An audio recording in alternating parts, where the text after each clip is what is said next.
laissez-moi vous raconter l'histoire du soir, celle de Winnie l'ourson et de Porcinet. Porcinet, le petit cochon, voulait amener Winnie l'ourson dans un champ de tulipes. Sur le chemin, Winnie a vu un pot de miel tomber d'un camion. Au lieu de le prendre avec lui, il s'est jeté dessus. Porcinet essaya de l'en empêcher, mais c'était déjà trop tard. Winnie mangea son miel et fit sa sieste digestive. Porcinet partit donc sans lui. Ce que ne savait pas Winnie, c'est que Porcinet avait organisé son anniversaire surprise avec tous ses amis dans le champ de tulipes. Winnie l'ourson, c'est vous, c'est moi, c'est tout le monde. Combien de fois avons-nous préféré le pot de miel au champ de tulipes? Le miel de l'orgueil aux fleurs de la loyauté. Cela crée des problèmes dans nos familles, dans nos amitiés, dans le monde du travail. Pire que des problèmes, ce sucre ensucre notre liberté.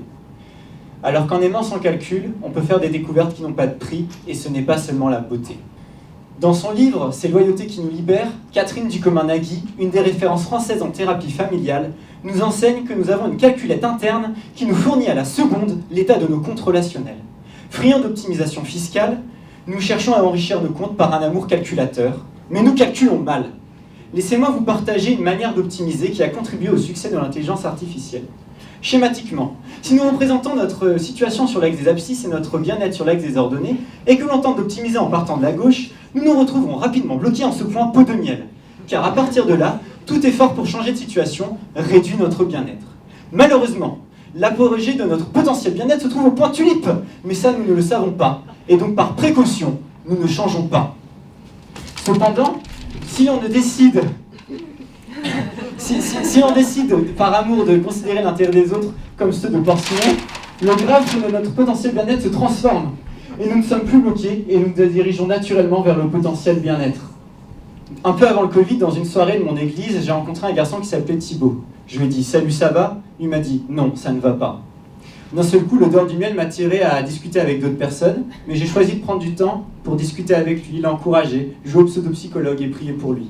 Après moult péripéties, il a intégré mon master en IA, on est devenus colocs, on est devenus amis. Et on a fait un article de recherche ensemble et je suis même devenu son témoin de mariage.